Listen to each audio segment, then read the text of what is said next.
Okay, so let's solve more questions on vectors. Question number 6. The position vector of points A, B, C, and D are A bar. Of course, I should be using bar और मैं एक काम करूंगा मैं इसको small letters denote कर दूंगा A, B, C, and D. Then the displacement vectors AB and CD bar are perpendicular, are parallel, anti-parallel, inclined at an angle of 60 degree. So basically आपको करना क्या है यहाँ पे, पहले क्वेश्चन समझ लेते हैं अच्छे से. According to the question, let us take this as a coordinate system. ये coordinate system है. So you have x-axis over here, y-axis over here, and z-axis over here. Then you have points.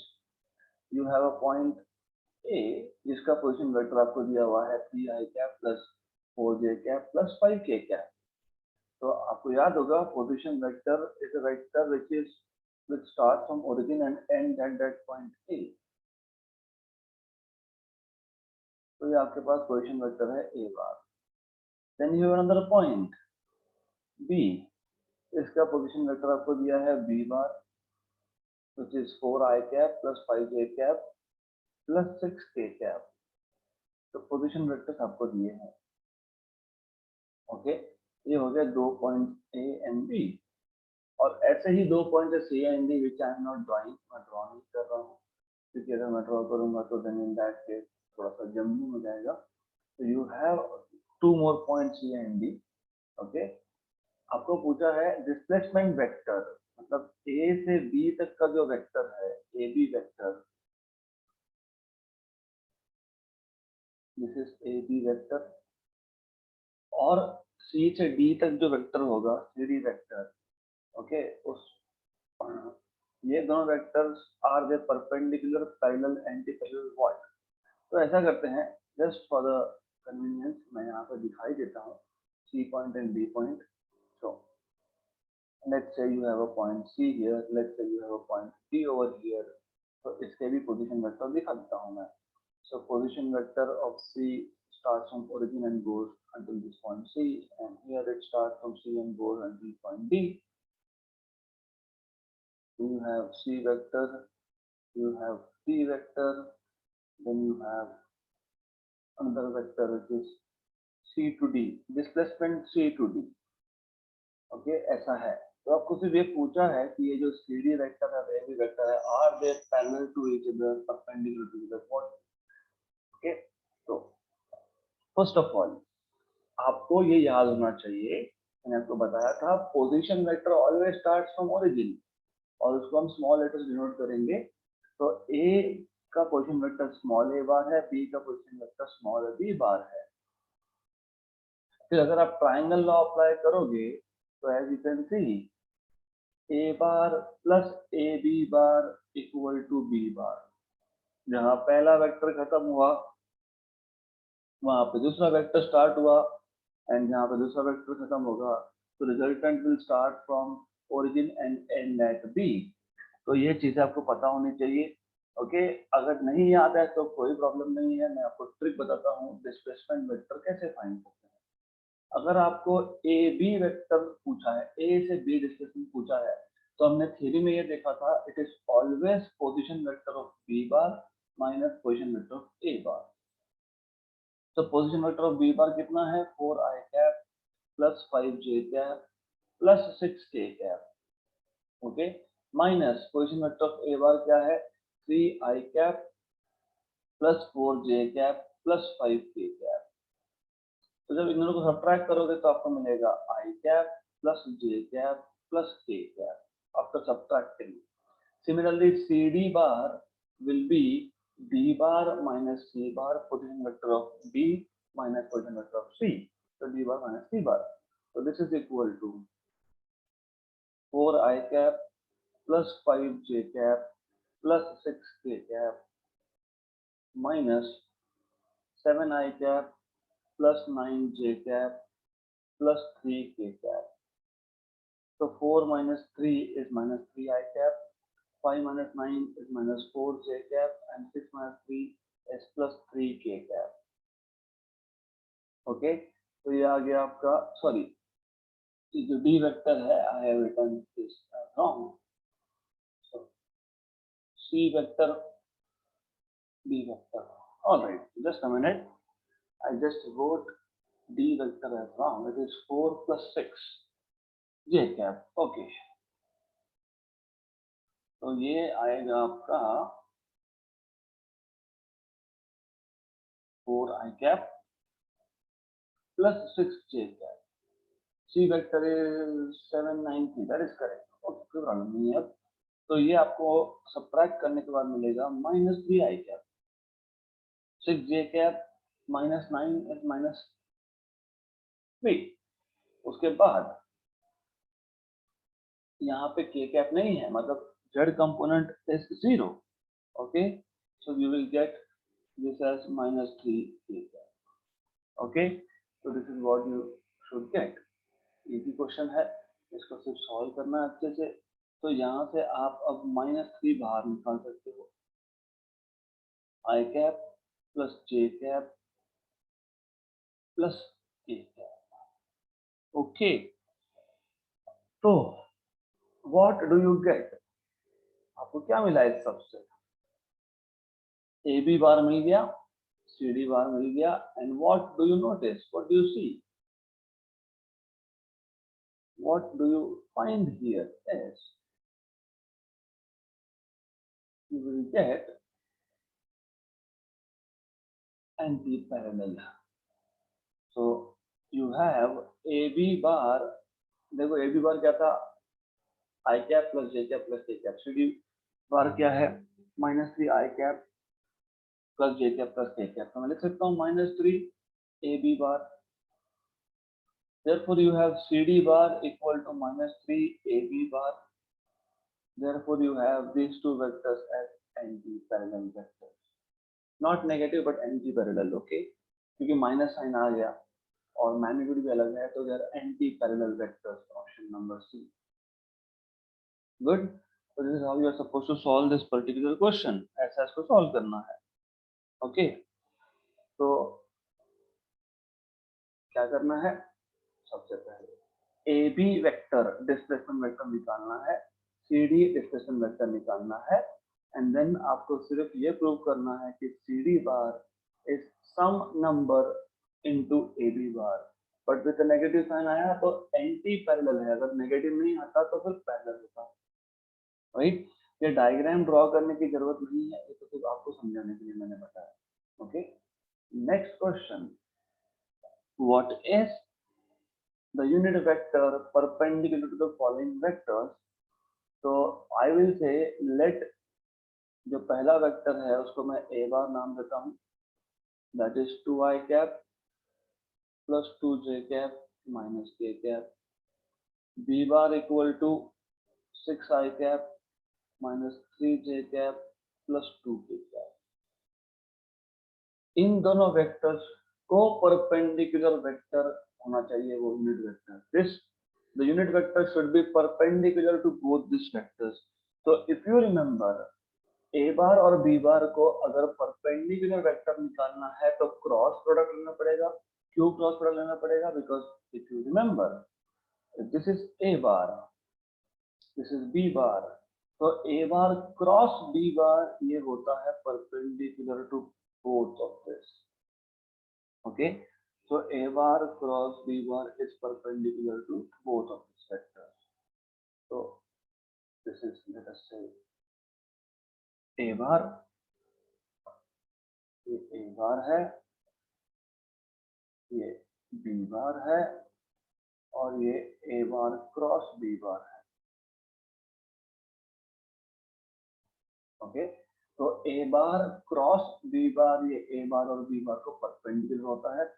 मुझे अगर unit vector चाहिए perpendicular to a bar and b bar, मतलब मुझे unit vector find करना पड़ेगा in the direction of a bar cross b bar, n cap बोल दूंगा मैं उसको। तो unit vector perpendicular to both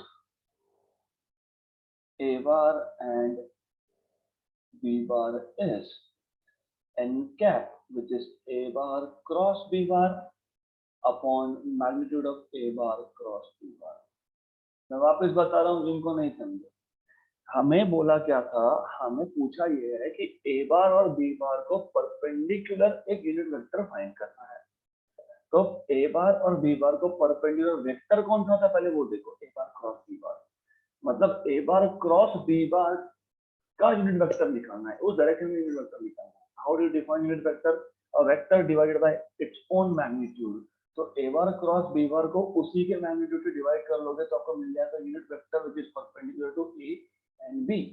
okay, तो अब पहले हम लोग A bar cross B bar निकालेंगे। A bar cross B bar आपको पता है कैसे फाइंड करते हैं, डिटरमिनेंट मेथड, या फिर जो मैंने दूसरा मेथड बताया वो भी यूज कर सकते हो। तो I cap, J cap, K cap, 2, 2, -1, 6, -3, 2, right? ऐसा करते हैं इसको। अब I कैप मतलब फर्स्ट रो फर्स्ट कॉलम का एलिमेंट, पहला रो पहला कॉलम का एलिमेंट I कैप लिख लेना, फिर ये पहला रो और पहला कॉलम छोड़ देना, फिर जो बचा है इसको सॉल्व करना। तो डिटर्मिनेंट्स आपको आने चाहिए 4 -3 minus J cap 2 minus of -6 मतलब प्लस हो जाएगा वो, plus K cap -6 -12. So what you will get here is I cap -8 if I'm not wrong, J cap and -18 K cap. मैं एक बार वापस चेक कर लेता हूँ, दिस इज राइट, ये करेक्ट है। ये -6 -12 तो 4 आएगा यहाँ पे, 4 + 6 आएगा ये, okay. So this is 10, that's the only difference, okay, बाकी correct, nothing wrong. So this is 10 over here, okay. So this is what you will get. Then आपको मिल गया A bar cross B bar. तो अब A bar cross B bar का magnitude कैसे निकालते हो? Under root of x component square, if I am not wrong it was 1 क्योंकि से y कैप था, plus y component square which was -10 plus z component square, z component was -18। तो ये आपको मिल जाएगा यहाँ पे 1 + 100 और 18 स्क्वायर। तो 18 स्क्वायर कितना आता है, you should know now, okay. तो after solving all this, I am going to write directly the formula, that is the answer over here. तो A bar cross B bar का मैग्नीट्यूड आपके पास आएगा 17 × 25, 5√17 if I am not wrong. तो ये solve कर सकते हो आप, सिंपल थिंग। 18 स्क्वायर पता होना चाहिए आपको, 40 स्क्वायर सबको, 20 स्क्वायर सबको पता होता है 400। So I'll just tell you 18 square. How do you know? How do you remember? This is something you need to do by yourself. 20 square तो पता ही होता है 400 है ना, correct, this is what you know. अब 15 स्क्वायर भी पता होता है आपको, 25 है ना, right, 225, okay. So this is 225, तो इन दोनों के बीच में आएगा। तो 18 स्क्वायर 8 का स्क्वायर, क्योंकि आखिरी में 8 है, 8 स्क्वायर 64, मतलब it is a number ending with 4, ये 324 आता है। This is 324 if I am not wrong. तो कर लो 424 and 1, 425 under root of 425।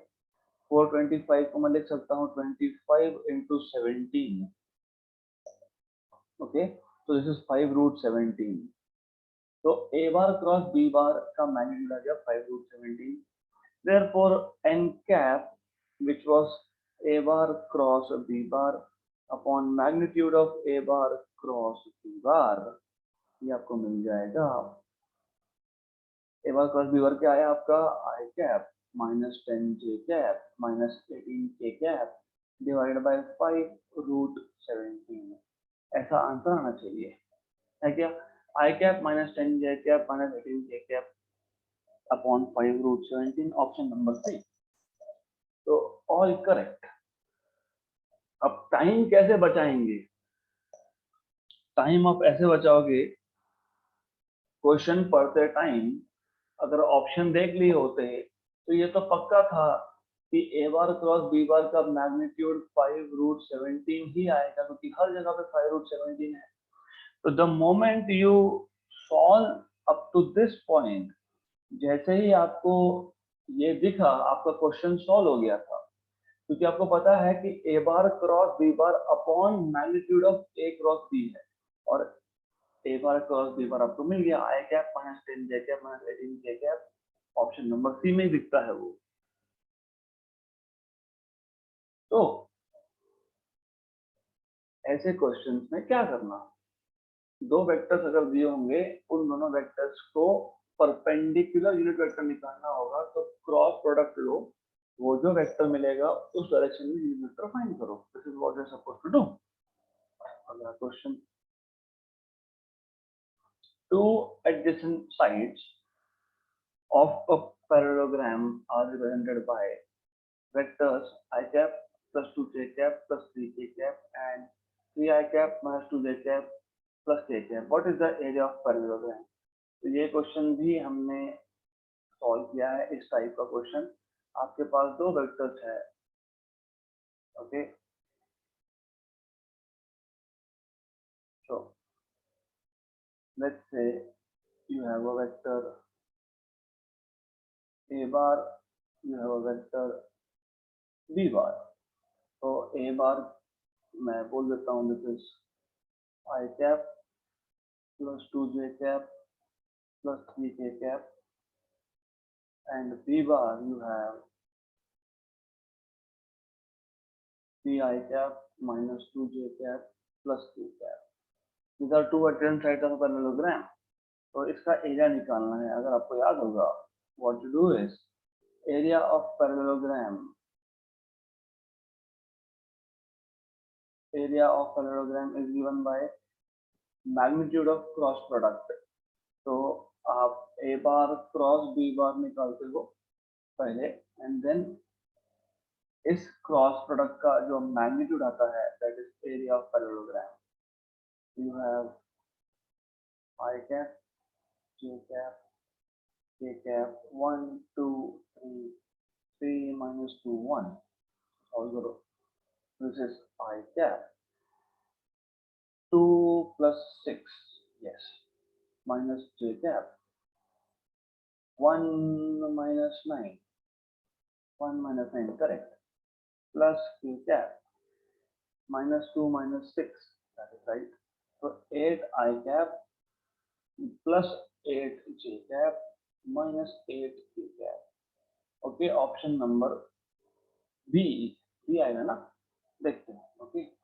So we will solve this and see the mod of a bar cross b bar, option number B आना चाहिए वैसे। तो mod of a bar cross b bar is equal to under root of x component square plus y component square plus z component square, मतलब 3 into 8 square, मतलब 8√3, ऐसा आपके पास answer आएगा, option number B. Good, simple question. तो अगर आपको ऐसा बोला है कि two adjacent sides of parallelogram are represented by two vectors, parallelogram के दो साइड्स अगर ये दो वेक्टर्स है, उसका एरिया आपको फाइंड करना है, तो क्रॉस प्रोडक्ट लो और क्रॉस प्रोडक्ट का मैग्नीट्यूड ले लो, that is how you can find out area. Next question, this is related to Lami's theorem, हमने ऑलरेडी किया था, अगर आपको याद होगा, कल ही मैंने इंट्रोड्यूस किया था और कल हमने क्वेश्चन सॉल्व भी किया है। So okay, I will repeat it, no issues. आपको याद होगा लामीज थ्योरम क्या है, P वेक्टर का magnitude upon sine of opposite angle to P equal to Q vector का magnitude upon sine of opposite angle to Q and R vector का magnitude upon sine of opposite angle to R and 150. Okay, so this is Lami's theorem. आपको पूछा है what is the value of R. P की value दी है, sin theta 1 दिया है और R पूछा है, तो मैं इन दोनों को इक्वेट कर लूंगा. Okay, so I will equate these two. So therefore I will say this term is equal to this term. Okay, therefore R is equal to this.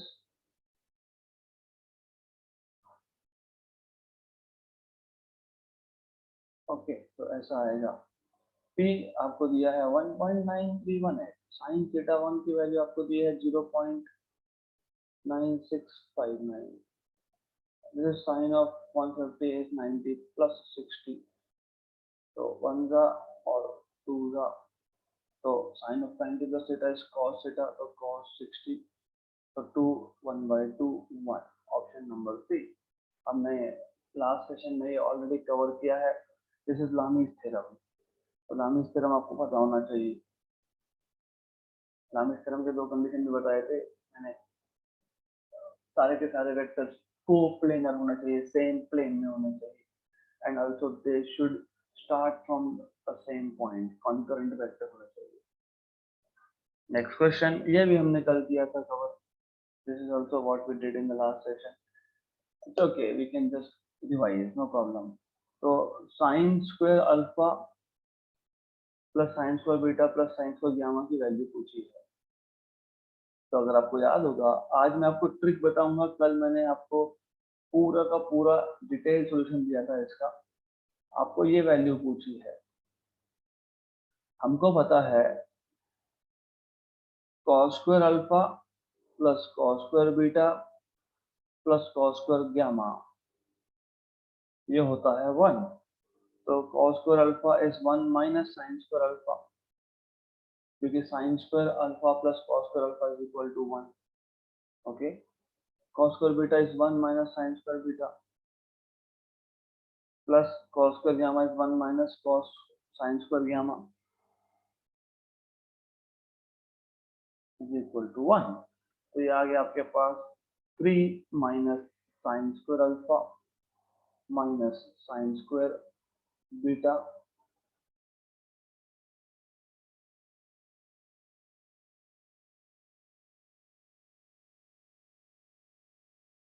Minus minus sine square gamma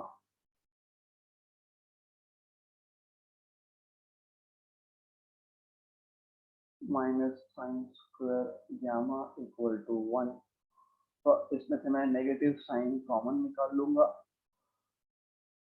what I will do is, इन सब में से मैं negative sign common निकाल लूंगा, तो ये हो जाएगा प्लस प्लस.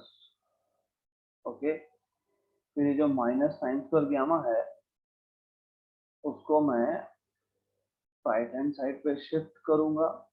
तो this term I will shift on the right hand side and 1 I will shift on the left hand side. So 3 minus 1 is equal to sin square alpha plus sin square beta plus sin square gamma. ऐसा आएगा. Okay, so this is what you will get. ऐसा मिलेगा आपको. So this is equal to 2. Therefore you will get answer as 2. So sin square alpha plus sin square beta plus sin square gamma is equal to 2 आएगा आपके पास. So easy. Extremely simple question है. There's nothing difficult in this question. Okay, तो ऐसा solve करना है और 2 answer है वहाँ पे ऑप्शन नंबर सी में. Okay, so this is what you have. अगला question, find the resultant of three vectors OA bar, OB bar, OC bar shown in the following figure. Radius of the circle is R. अच्छा question है. क्योंकि in reality physics में जहां जहां हमको vectors की जरूरत पड़ेगी वहां पे ऐसा कुछ हमको लग सकता है। तो क्या करना है सबसे पहले, फर्स्ट ऑफ ऑल मैं इस डायग्राम को थोड़ा सा बड़ा करके बताता हूँ।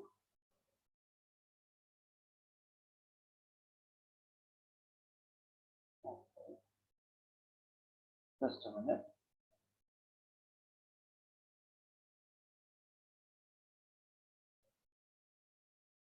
एक मिनट, just a minute, because I want this to be little precise.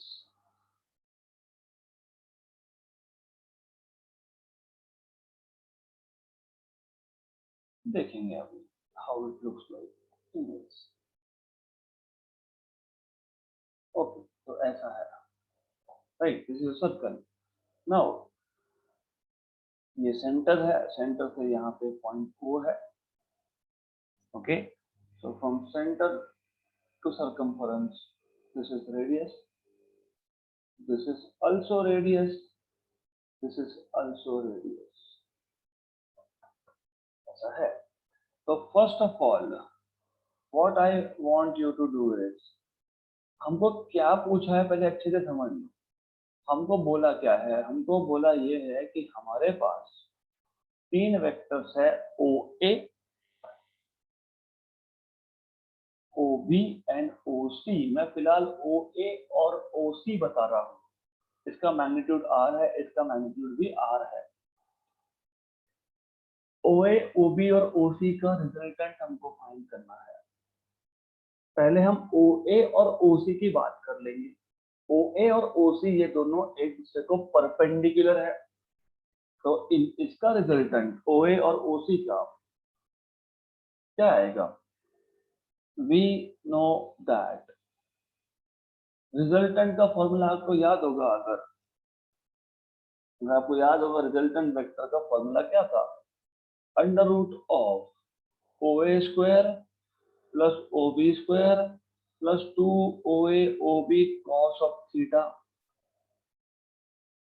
याद है ना? दो वेक्टर अगर हमारे पास है P square and Q square, तो P square plus Q square plus 2 P Q cos theta, ये आता है रिजल्टेंट का मैग्नीट्यूड। ओके, लेकिन यहाँ पे एंगल कितना है? 90। कॉस 90 कितना? 0। 0 मतलब ये टर्म यहाँ पे नहीं आएगी, ये टर्म यहाँ पे नहीं आएगी।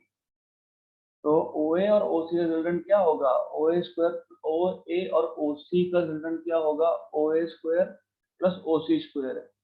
लेकिन ओ ए इसका मैग्नीट्यूड कितना है? आर। ओ सी इसका मैग्नीट्यूड कितना है? तो क्या आएगा ये? Under root of R square plus R square. मैं रफ करके बता रहा हूँ पहले। What I want from your side is to know tricks of questions. आपको अब शॉर्टकट मेथड में सॉल्व करते आना चाहिए। तो शॉर्टकट मेथड मतलब क्या? आपको ओ ए, ओ बी, ओ सी का रिजल्टेंट पूछा है, तो हम बोलेंगे but O A and O C vectors are perpendicular, are perpendicular. Okay, therefore their resultant is given by,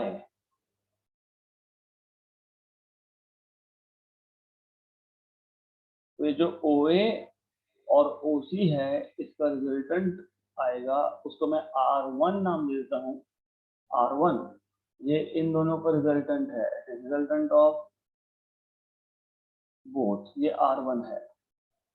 तो this is resultant of OA and OC, R1। This is equal to under root of OA square plus OC square, that is equal to under root of R square plus R square. Therefore, you have R1 equal to under root of 2 times of R square, that is under root of 2R. ऐसा आएगा, correct. OA और OC का हो गया। OB अब क्या बोलेंगे हम लोग? अब हम बोलेंगे, just a minute, I'll tell you what to do now. अब आप बोल सकते हो कि ये जो ओ ए और ओ सी का रिजल्टेंट है R1, ये OB के डायरेक्शन में है। अगर आपको याद है, you see the diagram, the direction of point B is also in the direction of R1, तो यहाँ पे ये B वेक्टर है आपके पास, OB वेक्टर, ये भी R है। तो अब आप बोलोगे now you will say now R1 vector, क्योंकि ये वेक्टर ही है, vector R1 vector and OB vector are in the same direction,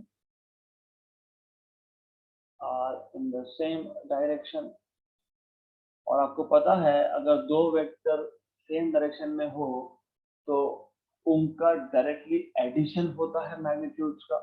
okay, therefore final resultant is, इसको मैं R2 नाम देता हूँ, R2, ये आएगा R1 प्लस OB, तो R1 की वैल्यू आपके पास है √2R। मैं ये क्वेश्चन रिपीट करने वाला हूँ क्योंकि इस टाइप के क्वेश्चन हमको बहुत ज्यादा लगने वाले हैं आगे।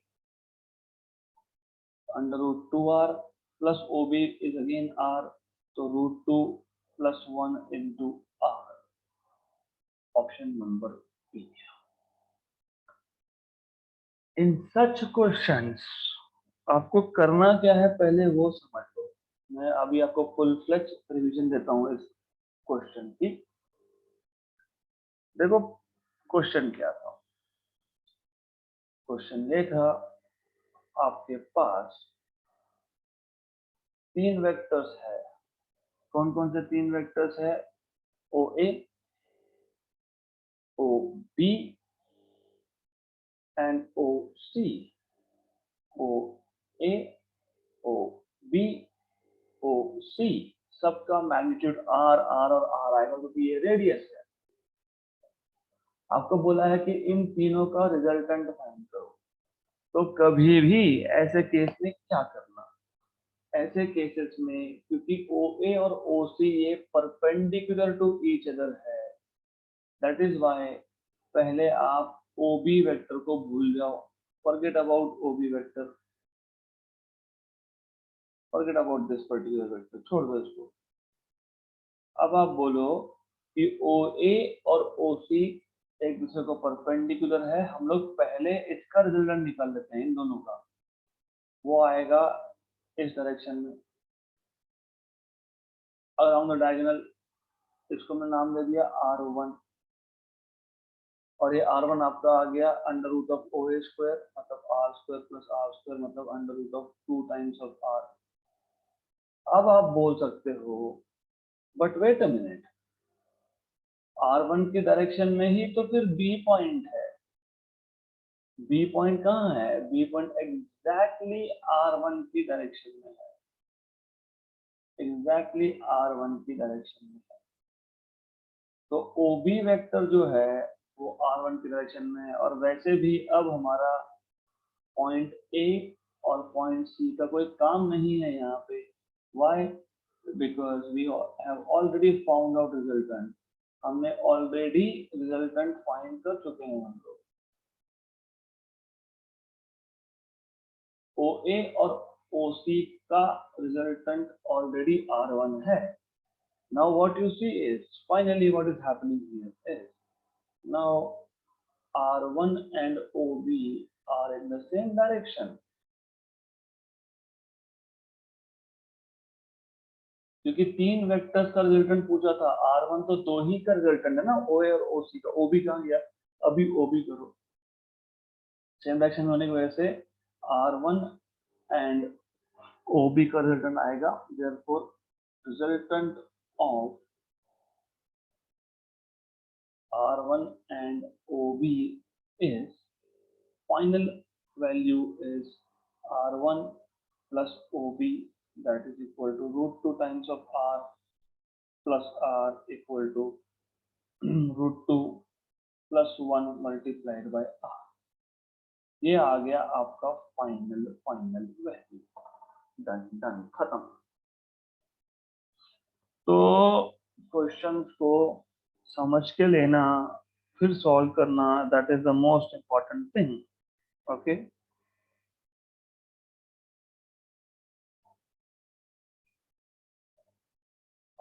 So question number 12. The vectors from origin to the points A and B are A bar equal to 3i cap minus 6j cap plus 2k cap. B bar equal to 2i cap plus j cap minus 2k cap. The area of triangle OAB is, हमने कल इस question को solve किया था. This is nothing but A bar cross B bar का magnitude लेने के बाद उसका हाफ करेंगे. अगर आपको याद होगा, if you remember, you have something like this.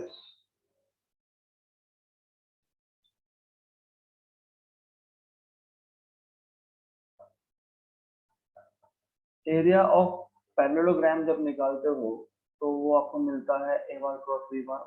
तो वी नो दैट ओ से ए एक वेक्टर है, ओ से बी एक वेक्टर है. वी नो दैट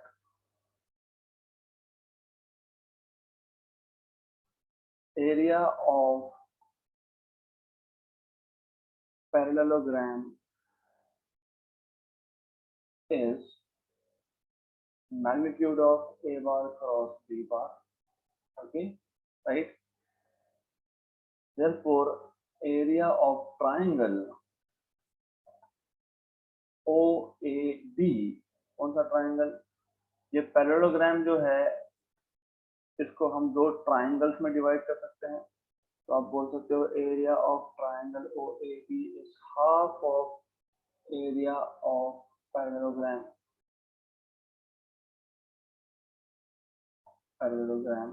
तो आपको मिलेगा 1/2 एरिया ऑफ पैरेललोग्राम, मतलब 1/2 ए बार क्रॉस बी बार का magnitude.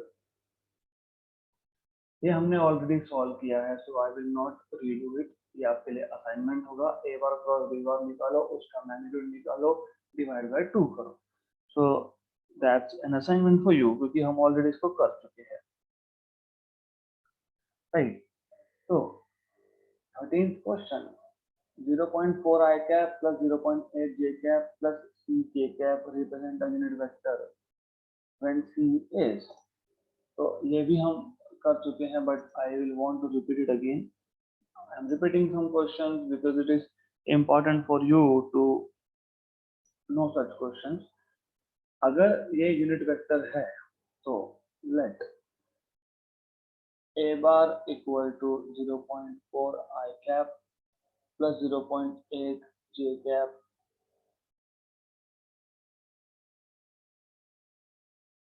plus ck cap. Okay, right? So mod of a bar is equal to under root of 0.4 square plus 0.8 square plus c square. This is 1 क्योंकि unit vector है, ये vector unit vector है. तो equal to under root of 0.4 का square. You should know what is 0.4 का square. 0.16 plus 0.64. Okay, plus c square. Squaring on both sides. 0.16 or 0.64 is 0.80 plus c square. Therefore, c square equal to 1 minus 0.80, that is equal to 0.20. Therefore, c is equal to under root of 0.2. तो आ गया option number B. Okay, अगला question.